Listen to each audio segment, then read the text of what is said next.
Atia Donko. This song making waves everywhere, and of course, the man behind the hit song is in the studios. You're tuned into TV3Newday. Me and Bella Mundi. We are here with the one and only Epixode. Hi, Epixode. Hi, how you doing? Good. No, so which Atia Donko were you referring to in the song? Funny enough, I haven't really met Atia Donko yet. Hey. No, so what's the vibe? So the thing is, sometimes we tend to tell people's story. And the whole song was built on just that word. Okay. Because I've grown to understand that sometimes it wasn't the pleasing word to the ladies, slim and curvy ladies. So it was how to make it nice, how to make it sound good. Okay. And that's how come we birth a song like that. Right. And then the renditions of it, there about two. I've seen the one. I've seen 9. Yes. What? 9. Yes. So I dropped the Atia Archive, which had 9 renditions. It has a jazz version, it has a folk version, it has a French version actually, which I sang in French. Wow. It has a dancehall version. So yeah, 9. Wait. Do the French version for us. I can. Please. No, I want to hear something. Just very brief. So how do you say Atia Donko in French? Okay. So the thing is, I featured this girl. Okay. Her name is Vaya. Okay. She's a Ghanaian, but she sings in French. So she wrote a French verse for me. Okay. So I can. Yeah, I can't remember. But how do you feel that there's so many renditions to this song and people are really receiving it well? Did you expect it? It was just me trying to experiment, one of the things I love to do. And it has actually given birth to a new blueprint as to how I release my songs. Because then the question is, what I was asking myself is, how do I get somebody who loves bongo music or rumba to love Atia, the reggae version? So why don't we find the sound that can actually be in between that? Okay. And that's how I was able to build these renditions. And if you listen to each of them, they don't sound the same. You would have the hook standing as Atia Donko, but all sounds different, like a whole new song. These are all on YouTube? Yes, the archive is out. Oh, producers, maybe we could pull up a few, 1 or 2 of them to listen to the other version. The French one, I'm dying to hear. So wait, French and what other language again? So I did, the dancehall has like the hardcore me. Okay. The folk has Delabotre and then Abiana. And then there's a whole lot. Yeah. Amazing. Interesting. It was actually 11 and I shortlisted it to 9. Hey. Why did you select to work with Kwabena? Well, what happened with this song is it wasn't planned. So when I did a reggae, he loved it. And then I reached out, I wanted him to endorse it for me. So I drove to his place. Lucky enough, I had my gadgets in the car. And then I'm like, okay, why don't we do something? But he didn't really... I think he didn't understand what I wanted to do. And then I was like, okay, let's just experiment. So I started playing, and then he also started writing the lyrics. So the phone he was holding actually was reading out the lyrics. Yes. So when we did the first shoot, and then he was like, okay, can we take it now? And I'm like, no. We didn't make any mistake, so let's just keep it like that. So wait, the first time you went to his house to get the endorsement, is the same day you recorded this? That was it, and that was the first take. That was the only take. So you recorded this with what, your cameras with? Yeah, with cameras. You had everything in your car? I have. Why you drive around with all your gadgets? I do most of my visuals and stuff, so I move around with them. Wow, this is cool. Yeah, so what you're watching is actually the organic, like the first take of everything. Let's create something. Yeah. Unbelievable. Okay, but I mean, Epixode, your music, a lot of people love it. Yeah. But I know there are a few times that people have said that they feel you are, well, not underrated, but you're not getting the love that you deserve and the attention that you deserve. Yeah. I think you even admitted to this as well. Yes. Has it changed over time? It's getting better. Okay. I feel like it's growth for me. The 10 years Epixode is not the one you see now. Yeah. And the attention and the kind of respect and the kind of space that Atia has given to me, I must be grateful.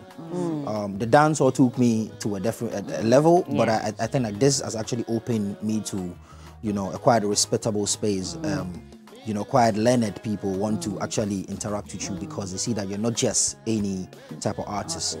So for me it's getting there, and I know the new one that I'm about to drop would actually make a statement. Obra is what it's called. Yes, Obra. Onyamebra. But it's Obra. Wait. So are we seeing a complete diversion of what Epixode was known to be? Because we knew you as a dancehall artists with an ability and a great ability to freestyle. Yes. To literally create a song on the spot. Yes. Now, with Atian, it sort of created a different dimension of you. Now, Obra doesn't sound like a typical dancehall song. No, it's not. It's not. Yes. So it sounds almost like you're entering into inspirational gospel side of things. So it's actually a Sechi high life song. Okay. Which is quite very indigenous, you know. And well, I would say that, just like I said, it's growth. You would not have me doing totally high life.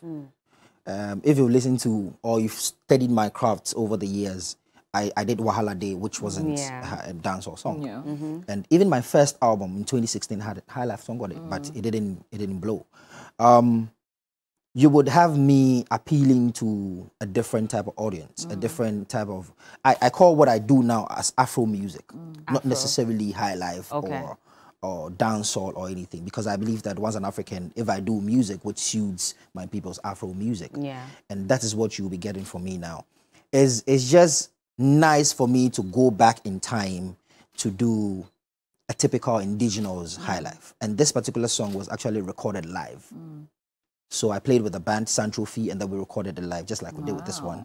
So it's actually a big project for me. And even though I'm new to this, I'm learning. I'm having fun, you know, studying the whole high life journey, having to watch documentaries from discovering new artists. Not new, but like old high life artists that are new to me.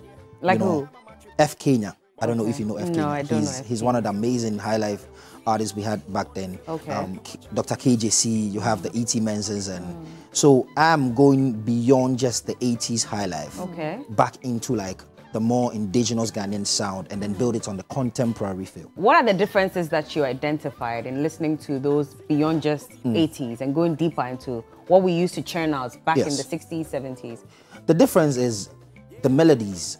One, the melodies. Two, the African groove. Three, the kind of symbolic sound that has to do with it. Now we are all doing what we call Afrobeats. Might not be even Afrobeat, but we term it as Afro because it's new. But if you listen to these songs, most of these songs were built on those sounds. You know, even listen to reggae and you have a feel of African vibe in there. So for me is sometimes I feel like I've been here before.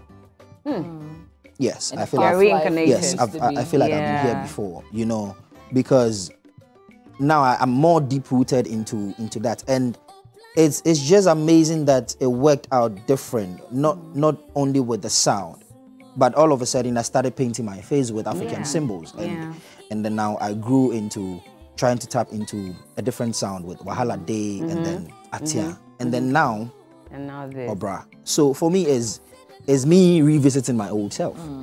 Have we veered off what was the original high life song that we were churning out?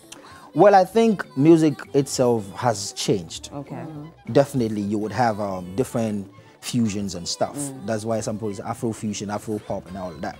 But I feel like there's still the roots, and until we get to understand that this is what it really is as Ghanaian, as authentic as it can be, we would not be able to identify or see or put the puzzle together to have a clear picture. How do we get to the roots when we haven't really documented a lot of the music that's one of the done things in the past? So what I did with this project is I documented this, and that is what we'll watch today. The project itself releases on Friday.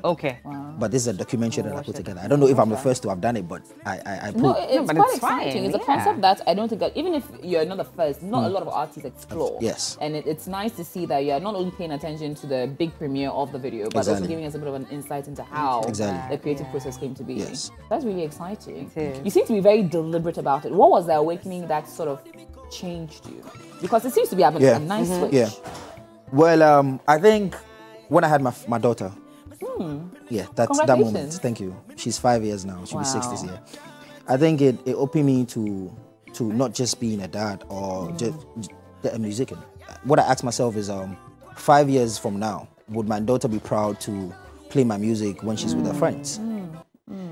You know, so then I can't do slack music. I can't do some certain type of music, and that is where the growth started. And looking at the kind of legacy my mom and then the family left with music, I think it's right that I continue it.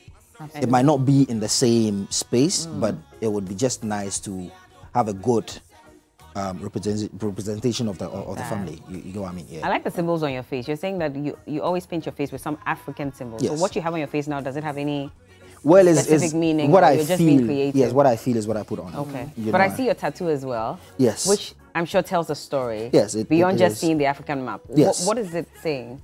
Okay, so I actually drew that myself. What? Yeah, I sketched it. And then gave it to the... Give it to, yeah. I sketched it. What did it mean? What was the inspiration behind it? Okay, so this, you would actually see that it's a thumbprint, right? Yeah. So it's mine. Oh, it's a thumbprint? Yes. I thought it was the African map. It is. The other way, oh? It is, but it so has... it's the African map with your thumbprint inside which we enlarged it to feel that. Right. Okay. So the whole idea is this is a clock, this is Africa. This is greatness from the South. Okay. Right. So me coming from the South, I'm trying to take, and then you see an aeroplane here. Yeah. It's time for me to take my sound out to the world. Oh, okay. I see. How long did it take to get this, inked on your skin? I think like 2 hours, but I sketched it within like 30 minutes. This would be the tattoo number what? I did all my 4 tattoos in the same day. Huh? Oh. Yes. You endured pain this much in one day? Yes, I just wanted to break some rules. I did it last year on my birthday, actually. Because all these years, I didn't have piercings, I didn't have tattoos. Yeah. And I just wanted to break some of the rules that I've set for myself. And this is, God is greater than my up and downs.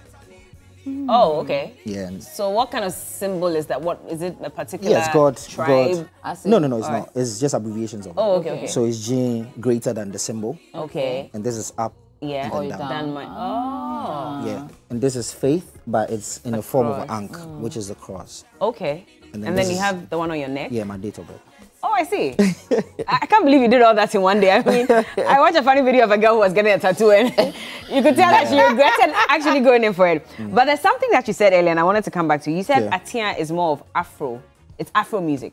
Yes, I would call it Afro music. I see a nomination for Best Reggae Dancehall Song and then Best High Life Song.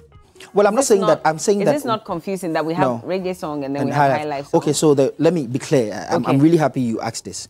The reggae song, the song that got into the reggae space is the original song, which is the original Latian. Right. Which was a dance hall which is a reggae version version of it. And then the high life is the high life rendition, which was just Kwabna. Right. But with the Afro music, I want to turn my music that Afro music. You want to term it that? Yes, okay. Afro music. I don't want to, because this is me. I feel like maybe even what I'm doing with the high life is not 100% high life.